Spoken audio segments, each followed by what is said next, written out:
साथियों नमस्कार। देखिए विज्ञान का सीरीज चला है, स्काई कंसेप्ट लैब में आप लोग का स्वागत है।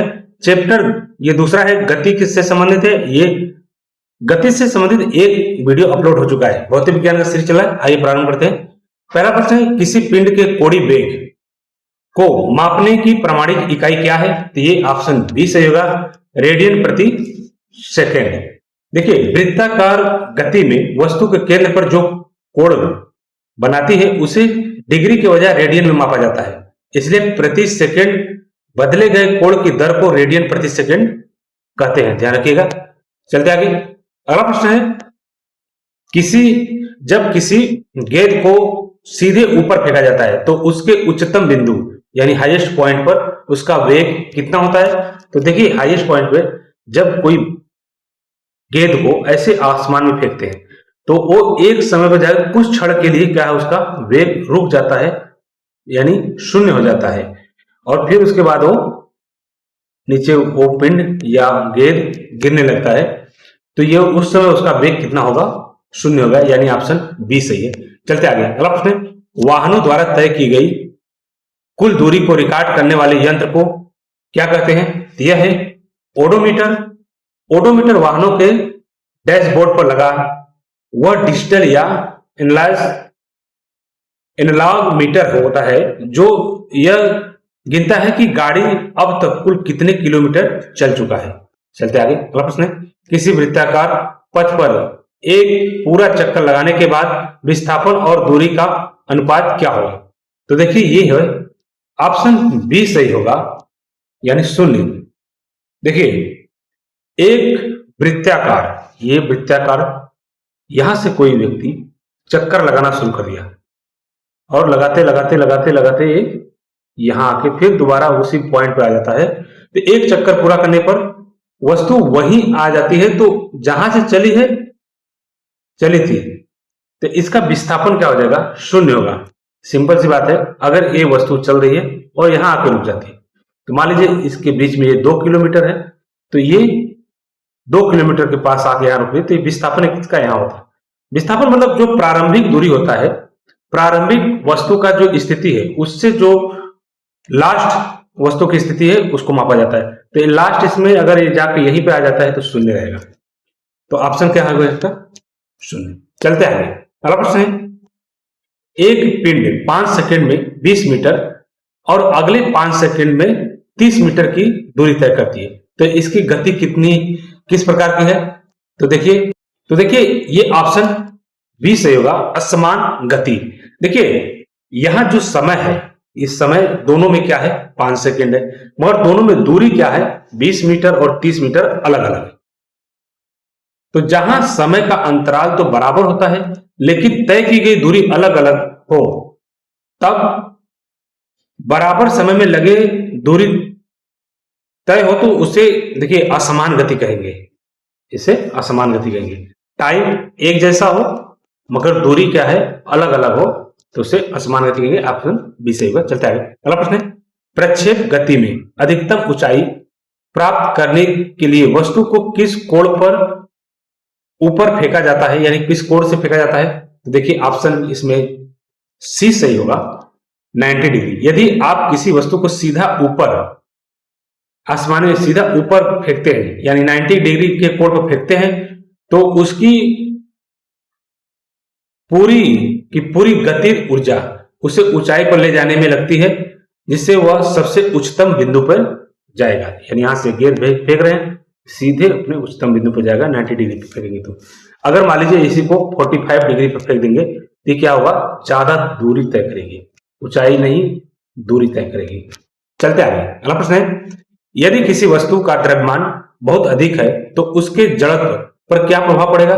तो उसके ऑप्शन बी से होगा, जड़त्व अधिक होगा।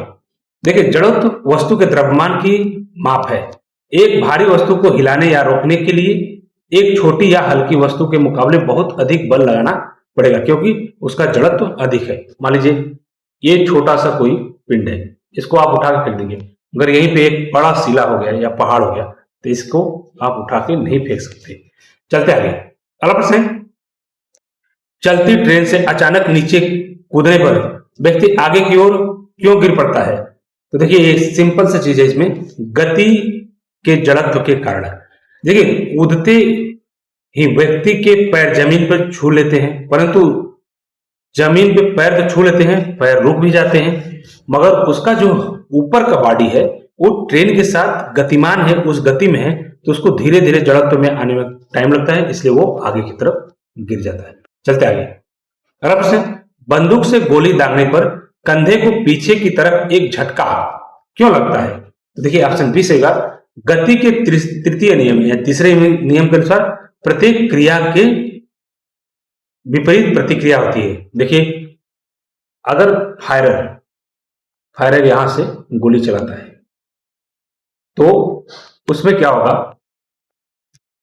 ये अगर कंधे पर रख के बंदूक चलाता है तो इधर से जो गोली निकलेगा वो एक क्रिया हुआ, मगर उसके प्रतिक्रिया में भी अगर वो बैरल से गोली निकल रहा है तो उसका एक बल पीछे की तरफ भी कार्य करेगा, तो यही क्रिया का प्रतिक्रिया है, तो इसी वजह से कंधा थोड़ा सा पीछे की तरफ झुक जाता है। चलते आगे। अगला प्रश्न, घर्षण बल हमेशा दो सतहों के बीच होने वाले सापेक्ष गति का क्या करता है? तो देखिए ऑप्शन बी सही होगा, विरोध करता है वो। घर्षण एक सुरक्षात्मक और प्रतिरोध बल है जो हमेशा वस्तु को एक दूसरे के ऊपर फिसलने से रोकता है या रोकने का प्रयास करता है। यह हमेशा गति की दिशा के एकदम विपरीत दिशा में काम करता है। चलते आगे। अगला प्रश्न है, निम्नलिखित में से किस घर्षण का मान सबसे कम होता है जिससे वस्तु को खिसकाना सबसे आसान हो जाता है? तो ये है ऑप्शन सी सही होगा, लोटनिक घर्षण।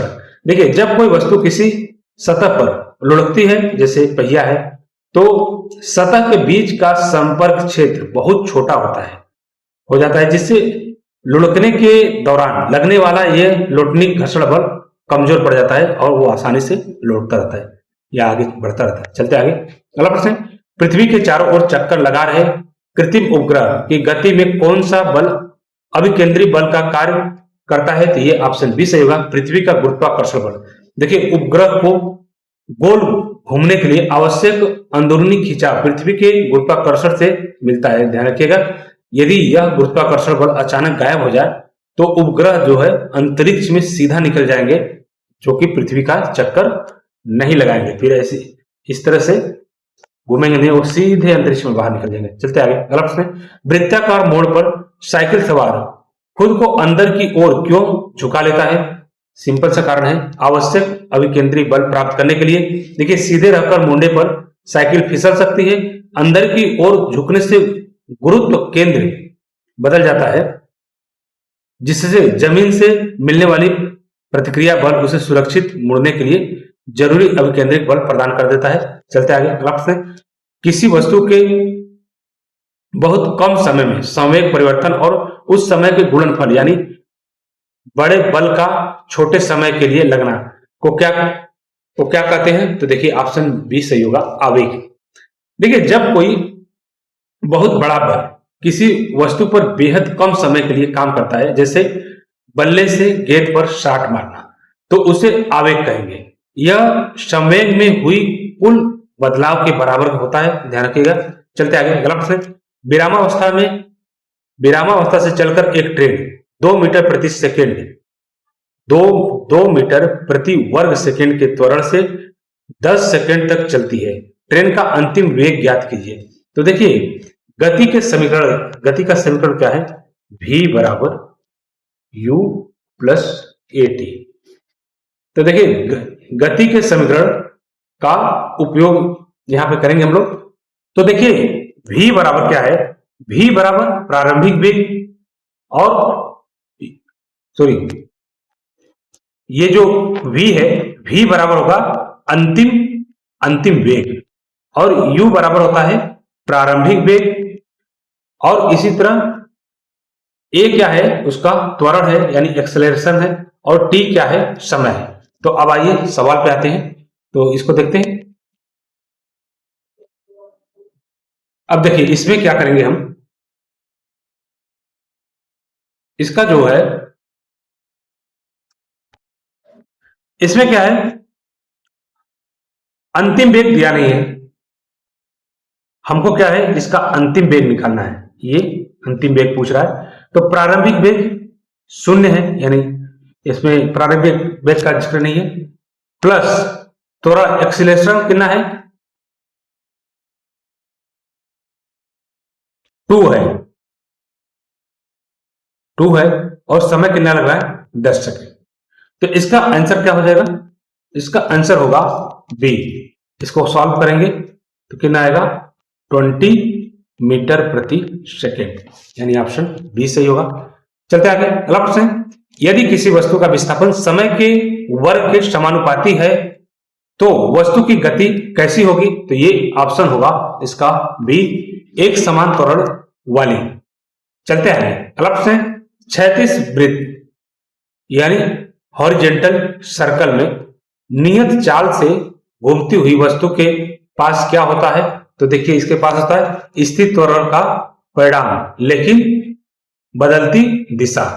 देखिए भले ही चाल स्थिर हो लेकिन मुड़ने के कारण वेग की दिशा पर हर पल ये बदलती है, जिससे त्वरण पैदा होता है। इस त्वरण का परिणाम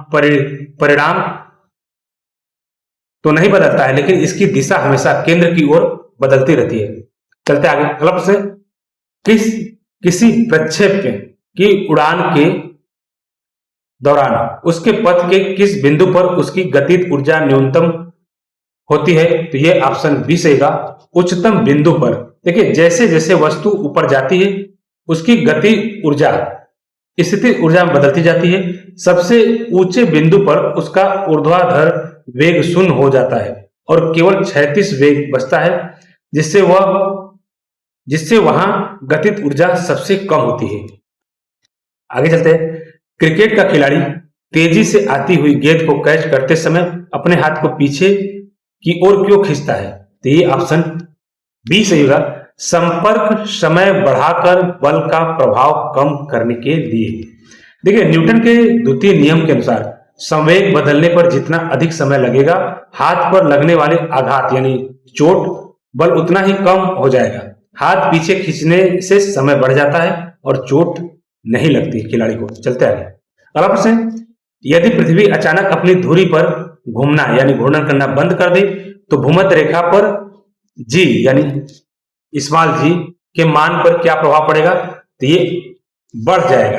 देखिए पृथ्वी के घूर्णन के कारण एक अपकेंद्री बल बाहर की तरफ काम करता है जो गुरुत्वाकर्षण को थोड़ा कम कर देता है। घूर्णन रुकने पर यह बाहर की तरफ लगने वाला बल समाप्त हो जाता है, जिससे प्रभावी ये जो जी का मान है बढ़ जाएगा। चलते आगे, लास्ट में, किसी गतिशील पिंड की औसत चाल निकालने का सही तरीका क्या है, तो ये ऑप्शन बी सही होगा। इसमें कुल तय की गई दूरी बटे कुल लगा समय। चलते आगे, अगला प्रश्न है, जब कोई सिक्का हवा में सीधा ऊपर उछाला जाता है तो ऊपर जाते समय उसका त्वरण किस दिशा में होता है, तो यह होता है नीचे की ओर। देखिए वस्तु चाहे ऊपर जा रही हो या नीचे आ रही हो, पृथ्वी का गुरुत्वाकर्षण बल उसे हमेशा नीचे के केंद्र की तरफ ही खींचता है, इसलिए इसका जो जी त्वरण यानी जी, इसलिए इसका त्वरण की दिशा हमेशा नीचे की ओर ही बनी रहेगी। चलते आगे, अगला प्रश्न, गैलीलियो के प्रयोगों के अनुसार यदि किसी घर्षण रहित क्षैतिज सतह पर एक गेंद को छोड़ दिया जाए तो वह कब तक चलती रहेगी, तो देखिए ये चलती रहेगी अनंत काल तक, निरंतर चलती रहेगी। ठीक है, गैलीलियो ने जड़त्व के सिद्धांत की खोज करते हुए बताया कि यदि किसी वस्तु पर बाहर से कोई बल या उसे रोकने वाला कोई भी बल या घर्षण बल या हवा न लगे, अपना अलग से कोई बाहर से फोर्स न लगे, तो अपनी गति को कभी नहीं रोक पाएगी, वो निरंतर क्या होगा, अनंत काल तक चलती रहेगी। चलते आगे, अगला प्रश्न है, द्रव्यमान और त्वरण के गुणनफल को भौतिक विज्ञान के नियमों के अनुसार क्या कहा जाता है, ये कहा जाता है बल। देखिए न्यूटन के गति के दूसरे नियम में हमें बल का गणितीय सूत्र प्राप्त होता है और इसके अनुसार किसी वस्तु पर लगाया गया बल उसके द्रव्यमान यानी यम और उससे उत्पन्न हुए त्वरण ए के गुणनफल के बराबर होगा, यानी फोर्स बराबर यम इंटू ए। चलते आगे, अगला प्रश्न, किसी घड़ी की सेकंड वाली सुई की गति, किस प्रकार की गति का बेहतरीन उदाहरण है? तो यह है एक समान वृत्तीय गति। चलते आगे। तो आज के लिए बस इतना ही, मिलते हैं अगले वीडियो में। Thank you for watching.